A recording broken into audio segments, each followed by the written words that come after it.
Shalom, shalom, which is good day. Anak Nawaha Bar Yasha'Allah. Awalakim La'adam, Kar Shabawai, Ba'aracha, Wakakshaw, Yahweh Bahasham, Yahushua Ma'amat, which is truly, hey, with the Hebrew Israelites coming to you week in and week out through the spirit and power of Yahweh Bahasham, Yahushua, to preach to you so-called Negroes, Latinos, Native Americans, West Indians, Haitians, Israelite foreigners, Nacham, Adam, Kaya, Hamalak, Watashamayim, Ra, repent ye, for the kingdom of heaven is at hand. First and foremost, before we get started, I'm going to say, Kar Halayim La, Yahweh Bahasham, Yahushua Bahasham, HaKadosh. A double honor to the elders and apostles of Great Millstone that taught us the truth and rule well. And much respect to you, brothers out there pushing the truth with all righteousness and sincerity. Shalom, shalom. So pretty much going to touch on the tribe of Reuben, which, Lord's willing, we'll be able to do each tribe, corresponding or after that, But I'm going to start with this article. It says, which Reuben in Hebrew is RaAhwBan, and I actually want to get that real fast. All right, consists of the words Ra'ah, and then it has Ban, which Ra'ah means behold or to see, to perceive, and then Ban, which is son. Ban goes into you got the Ba, which is Bayah, all right, Bahalashwan Kodash, which the word Ba goes into Bayah, which is a house. All right, then you got the Na, which is a seed, all right, which the house continues, you see, which that's what son goes into, because if you have a son, he pretty much carries on your name. When you look into history, even now, the man pretty much carries on that father's lineage, and that's essentially what a son goes into, you see. But just to tie home the point that Reuben means behold a son. And could we get Bara'ash at Genesis chapter 29 and verse 32, Baba Kushah? This is Genesis 29 and verse 32, and it reads, "And Leah conceived and bare a son, and she called his name Reuben. For she said, Surely Yahweh had looked upon my affliction, now therefore my husband will love me." God. So it said, for she said, Surely the Lord hath looked upon my affliction. Now we understand that, when you go from the English to the Hebrew, it's going to be a slight difference in the word. So I want to get this word. And it says, the Lord hath looked upon, so hath looked, all right, that word is H70, 7200, Ra'ah, all right, and it says to see, to look at, to inspect, perceive, says to consider. I'm skipping down to the point. It says to see, observe, consider, look at, give attention to, discern, distinguish, to pretty much to show regard, all right, to consider. The Lord considered her situation and blessed her with a son, because the scriptures say that the children are blessed. Let me get that real fast. This is Psalms chapter 1, I think it's 144, probably 127. Yeah, it's 127. This is the Holy Psalms chapter 127 and verse 3. It says, "Lo, children are an heritage of the Lord. The fruit of the womb is his reward." All right, and I want to get this, the word for heritage. It says nachala, all right, and it says possession, prosperity, inheritance, property, share, portion. It says generally an estate, something inherited, to inherit. So children are a possession, an inheritance, someone to carry on that man's name, right. the family lineage, you see, because when you go into the scriptures, let's get this real fast. Baba Kushah, could you get Mashal, Proverbs 22 and verse 1?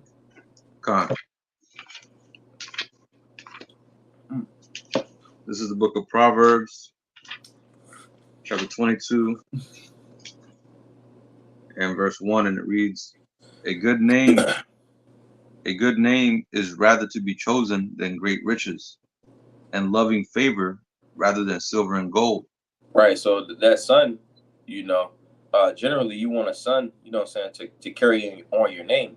A lot of times in the ancient world, even now, it's still in Jake's spirit. They'd be like, who are your parents? Because they want to know where you come from. Because essentially, that's what a son did. He pretty much carried on that name. And then also with the woman, they would want to know who their father was, or, who speaks for you, because that essentially showed what you came to do. It shows your spirit, it ultimately shows your reputation, even with the Lord, Yahweh Shah Mashayak, show what he came to do to save his people. You know, That's right. not you got Salakia. I just want to make mention, that family lineage. Ultimately, you have certain families that are well known just because of their last name, mm-hmm. right? Like right now, like you got like just for in Esau's world, for instance, you got the Rothschilds, you got the Rockefellers. That name, just that last name, is known throughout the world just because of the history behind that name, right? Right, In the same way with a son, the firstborn son has to put on that I guess it's carrying out that same lineage, but also that firstborn son, is almost like the face of the rest of the sons, right, of the next right, generation to come. You got it, Doc. right. And just for example, you know, even in Esau's world, you might have the name Smith, and when you hear that, it's like, all right, well, what do they make? Because of Smith, you had the silversmith, you had like a goldsmith, a blacksmith, a weaponsmith, maybe. Hmm. Smith pretty much means that you specialize in something. You was like a artisan, something with your hands. You made something. So your name, a good name, that's essentially why somebody would know what somebody was about. But not to divert too far off topic, let's get the Devarim Deuteronomy chapter 21 and verse 17. This is the book of Deuteronomy, chapter 21 and verse 17. Slovakia. And it reads, but he shall acknowledge the son of the hated for the firstborn by giving him a double portion of all that he hath. Mm-hmm. For he is the beginning of his strength, and the right of the firstborn is his. Right. So essentially, the birthright was supposed to go to Reuben, but he had laid with the one of the women of Ya'ikwa, our forefather. So that was taken from him, and for so like for the northern kingdom, it was given to Nathan Yawasap, given to Yawasap Joseph. All right. Mm-hmm. So Bakusha, could you run it back? Con.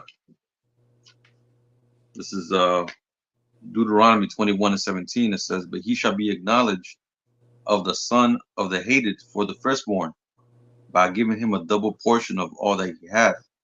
For he is the beginning of his strength, the right of the firstborn is his. Right. So that's the beginning of strength.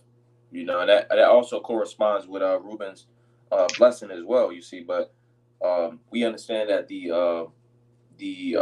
Salah, we understand that the dominion, as it was prophesied, was given to Yahweh the Judah. All right, that's the head Mm-hmm. tribe. But with the northern kingdom, Yahweh Joseph. All right, he's the head of the northern kingdom, or Salah, Aparayam Ephraim. All right. Now Ephraim is at the top of the northern kingdom, and then under Ephraim is Manasseh, which is the so-called Cubans. Mm-hmm.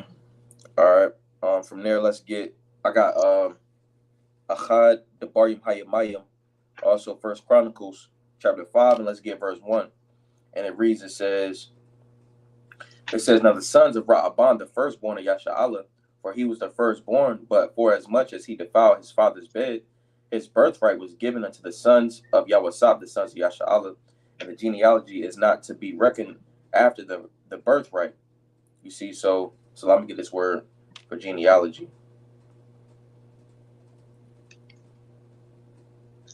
And it says Yachash, and it says to be enrolled.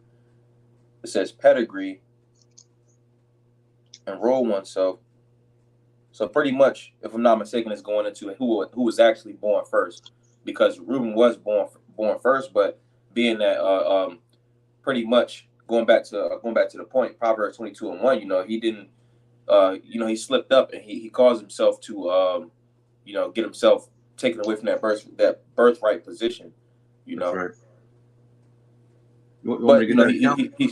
he's still he's still of a noble steed. He just the birthright was taken from him. That's the reason why you don't see that in the scriptures that he had like any type of position.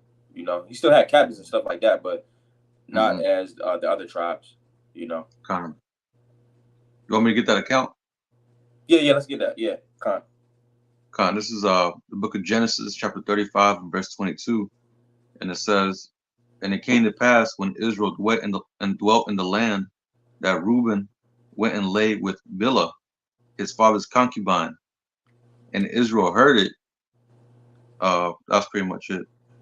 So that's pretty much the account where that was the situation that caused RaAhwBan Reuben to fall, from the birthright position because he was the firstborn, indeed. But again, it was given to Joseph.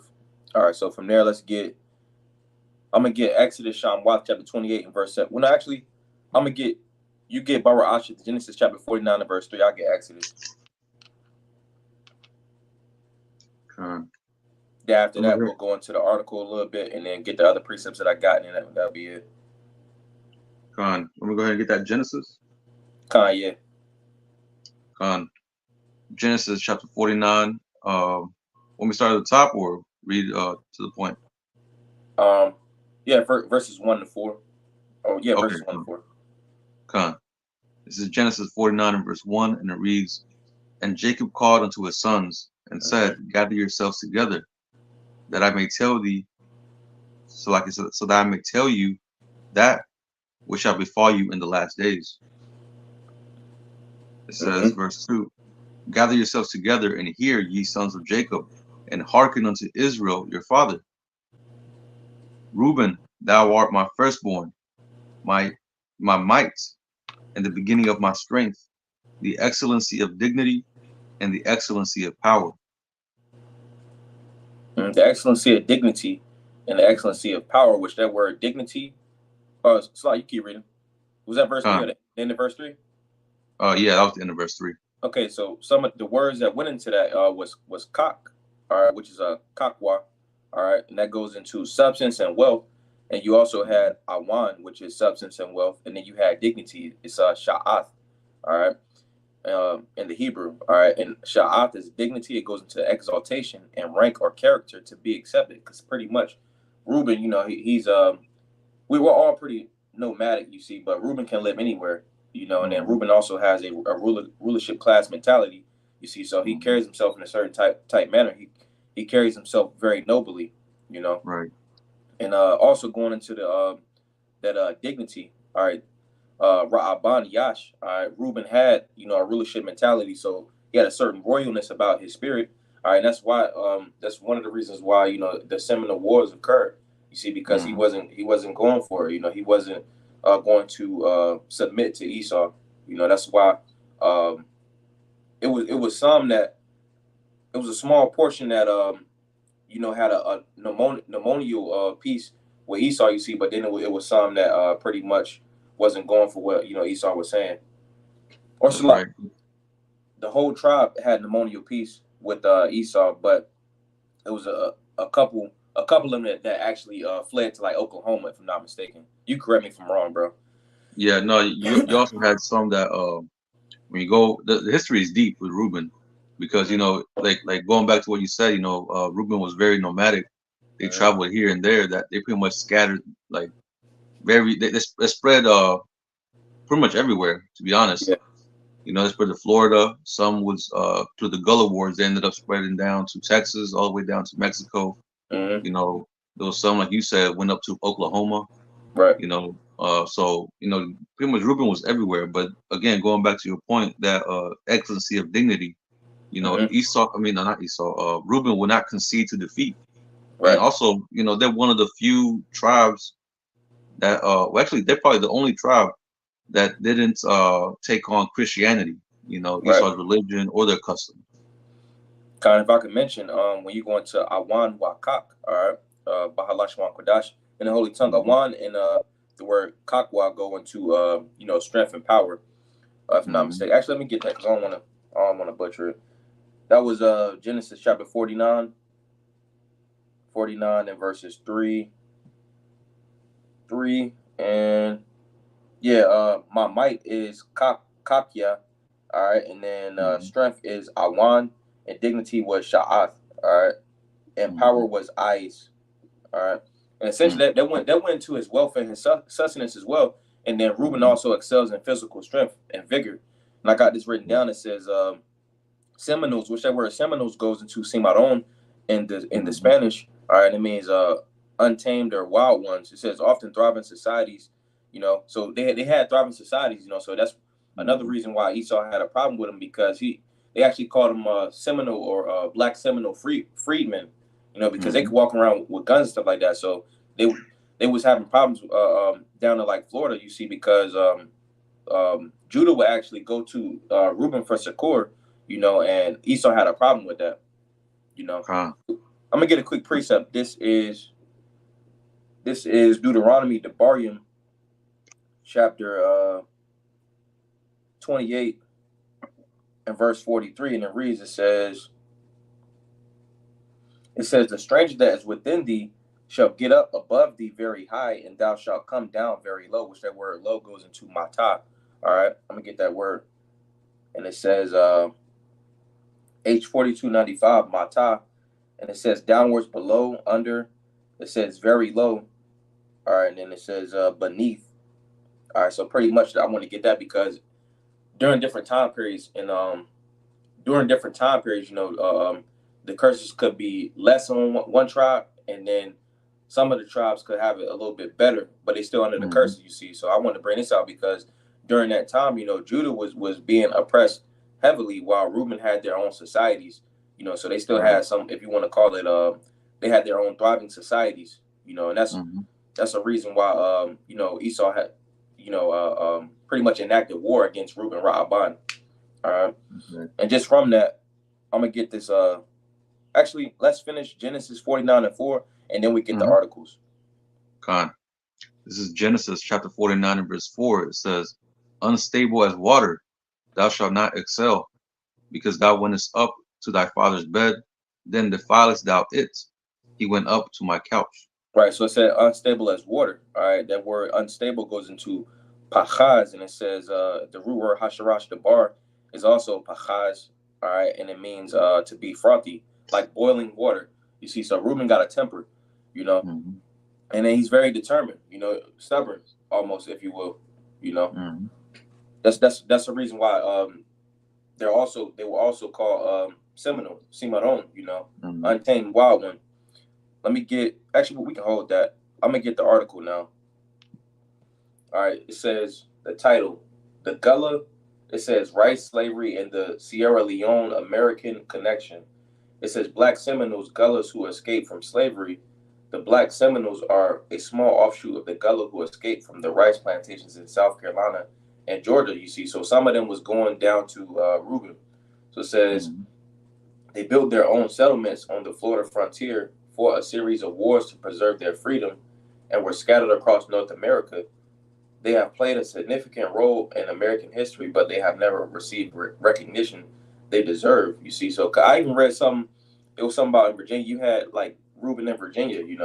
It says some Mhm. Gullah slaves managed to escape the coast of South Carolina and Georgia south into the Florida Peninsula. In the 18th century, Florida was a vast tropical wilderness covered with jungles and malaria-ridden swamps. The Spanish claimed Florida, but they used it only as a buffer as between the British colonies and their own settled territories farther south. And skip down.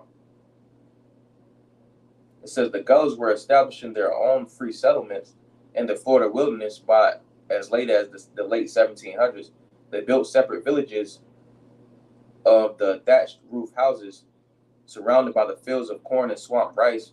They maintained friendly relations with the population of refugee Indians. In time, the two groups came to view themselves as parts of the same loosely organized tribe in which blacks important positions of leadership. The Gullahs adopted Indian clothing while the Indians acquired a taste for rice and appreciation. So, do you know if they Reuben and Gad was like in communication Uh, they had trade routes. They will together? constantly have trade route. They will constantly be trading amongst each other. Okay, Which is something that Esau, pretty much destroyed. You know, con. they like to say that the Native Americans were all savages, but really they had a whole system in place that allowed for trade to be enacted between all the tribes. Really. Con. Could you get a precept for me? Could you get numbers, Bama Debarium or Bama Debar, Numbers chapter 32, verse 31 to verse 32. Con. Numbers chapter 31.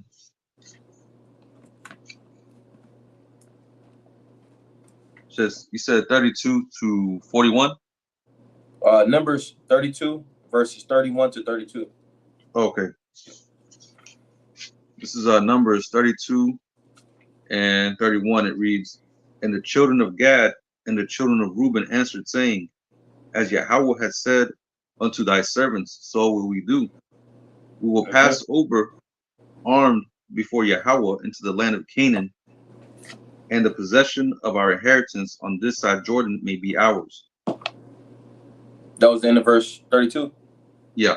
That's spiritual because God, while RaAhwBan, they live in close habitation in America. When you look at Gad had Canada, and then Gad also had what you call it, the U.S. You know what that precept is? You know what that precept is that says, "Blessed be." Let me see. Let me get that real fast. So you can speak, bro. Con. No, yeah, pretty much like the brother was going into. Yeah, Gad had pretty much Canada, a good portion of the east of the U.S. But Reuben, they had pretty much like from Georgia, South Carolina. They were pretty much inhabiting that area. But once Esau started coming in, they started getting pushed out more to the south. That's whenever they ended up entering into Florida, and entering into that marshy area. You got it, Doc. God. This is the Barium, Deuteronomy chapter 33 and verse 20. It says, "And of Gad, he said, Blessed be he that enlargeth Gad. He dwelleth as a lion and teareth the arm with the crown of the head." So, blessed is he that enlargeth Gad, you see. So, and the enlargement going into, I'm going to get this word for enlarge. All right. And it reads, all right. It should say, Rahab. And it says to be or grow wide, be enlarged, broad or roomy pasture. Because Gad had Canada and then also the U.S. All right. But then also, I want to bring this point up because it says he dwelleth as a lion and teareth the arm with the crown of the head, going into the different the blood packs. It says teareth, all right, tarak. It says to rend, to pluck, to be torn in pieces, going into how they pretty much, it's that's a parable or a dark saying for how they used to, make the little blood packs and stuff like that. But it says enlarge it because they had all that land. But I wanted to bring that point out because it's spiritual, because they did that. If you look at on the map, they had all of the U.S., but then Reuben had Florida and Georgia and probably parts of South Carolina. But if you look at it on the map, it's a lot. If you look at it on the map, I don't know if you can see it, but that's Gad right there, and then right below Gad is Reuben, like we got in numbers. So they was right. Reuben was at the bottom, Gad was at the top. So that's spiritual because in the U.S., Reuben was in Florida, and then Gad was right above him. You see, so I mean, you can't get around the prophecies, and pretty much going into the point, they pretty much had the trade routes and the trades and stuff like that because they was always in close relations, just like we got in numbers. So I'm gonna finish this the parts of this article out, and it says while Indians acquired a taste for rice and appreciation for Gullah music and folklore, the Gullahs were physically more suited to the tropical and possessing indispensable knowledge of tropical agriculture. And if I could ask, the Gullah, they were Seminoles. They wasn't Judah, right? At first no, but then they ended up mixing. Okay, so yeah, that's what they call the Gullah Geechee later on. Okay, initially, but initially the Gullahs was Seminoles. Yeah. Okay, so initially the Gullahs was Seminoles, and then you had some that trickled down, and then of course they would be Judah. But it says the Gullahs were physically more suited to the tropical climate, going back to the excellency of dignity and the beginning of my strength, because Reuben is strong physically, and then mentally he's determined. That's why they were suited for that area. The thick swamps, the rice and all the crops and stuff like that. That was their they was in a natural environment. That's right. That goes back to them being unstable as water, meaning they were very adaptable to their environment. Right. You know, that's what that land over there, the Everglades in Yeah. Florida. You know, it's a very harsh environment. So Esau was over here wondering, like, yo, how are these people, living in this area? Right. Hey, So but hey, Jake, man. it says, but the Gullahs were physically more suited to the tropical climate and possessed an indispensable knowledge of tropical agriculture, and without their assistance, the Indians would have not been able to cope effectively with the Florida environment. Going into, being adaptable, they super adaptable. It says the two groups led an independent life in the wilderness of northern Florida. It says rearing several generations of children in freedom, they recognized the American settlers and slave owners as their common enemy. You see, so in that, Esau, he pretty much, if you want to call it, he pretty much envied Reuben because they was walking around freely. They had weapons and stuff like that.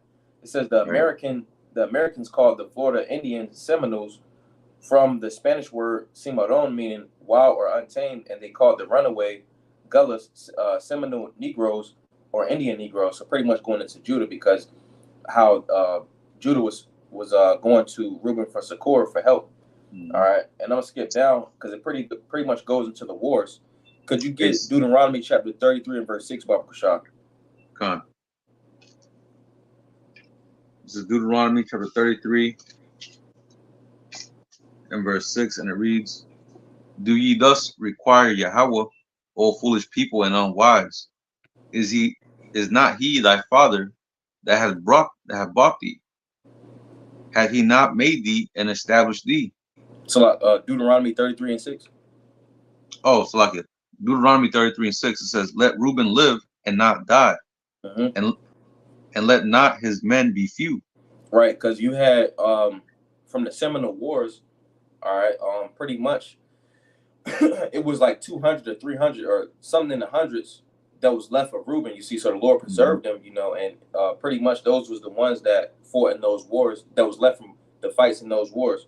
Going into how he was determined to not, stand down to Esau. But I'm gonna keep going in this right here. It says, I'm gonna skip down. It says the U.S. Indians soon returned to Oklahoma, but the Black Seminoles remained in Mexico. Going back to the point that you said, they went down to Mexico because pretty much Reuben can adapt to wherever he goes. He can move wherever. Mexico, Texas, Oklahoma. It's freezing cold out there, but it's hot in the summer.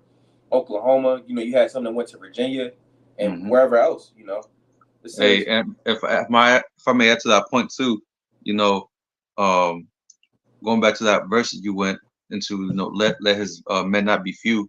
He also that also goes back to him. Pretty much, the Lord made it a way to where he was able to, I guess, grow back in numbers by attaching himself to other tribes like Judah. Going over down south with Issachar, going over with Gad over there in Oklahoma, to keep himself, to preserve him, pretty much. Con, that's heavy. Write that down. The water.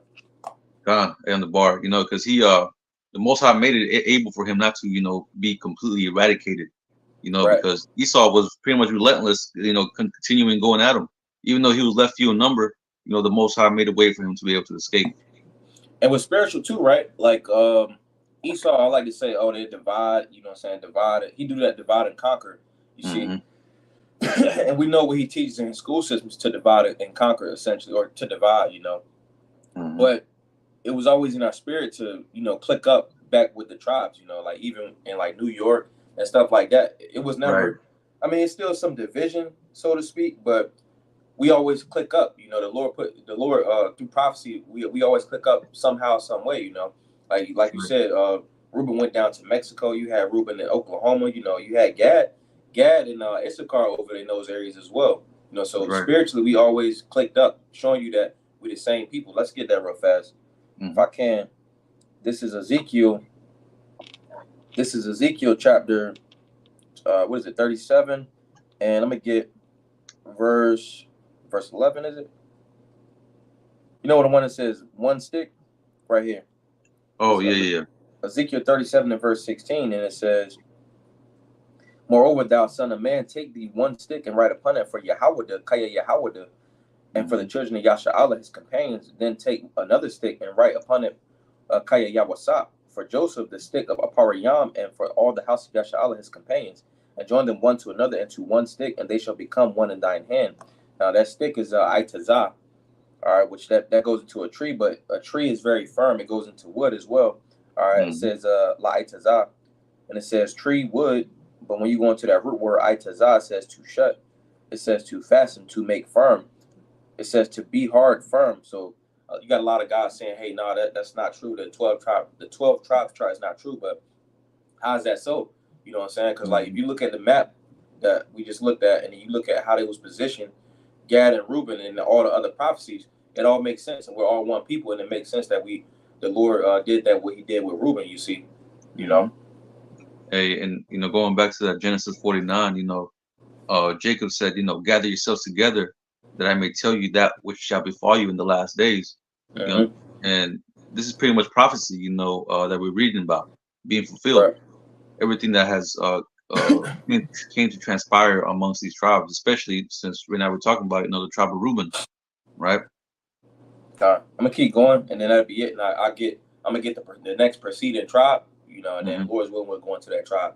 So this back to the article, it says today there are still small. I'm gonna skip down. It says today there are still small Black Seminole communities, which the Black Seminoles later referred to Judah. You see, but before the Seminoles and then the Gullah were referring to RaAhwBan Reuben. It says communities scattered by war across North America and the West Indies. So you even got some Reuben down there with Benjamin. So it says the Black Indians live on Andros Island in the Bahamas, where their ancestors escaped from Florida after the first Seminole War. The Seminole freedmen, the ones that was walking around, they had their own societies. They had weapons and stuff like that. Esau wasn't too fond of that. It says it says the largest group live in rural Seminole County, Oklahoma, where there are still official members of Seminole Indian Nation, the Muskogos, which a lot of them was Muskegees. Or you had Muskegees, you had the Creek, and what was another one? You have the Creek Indians. You had the Calusas. Yeah, Calusa. Yeah, that was another one. Yeah, so, you had the. Yeah, that's pretty much it. So it's no coincidence. Like when you go to South Carolina, you see places like Yamasee. You also got like Savannah, Georgia. What else?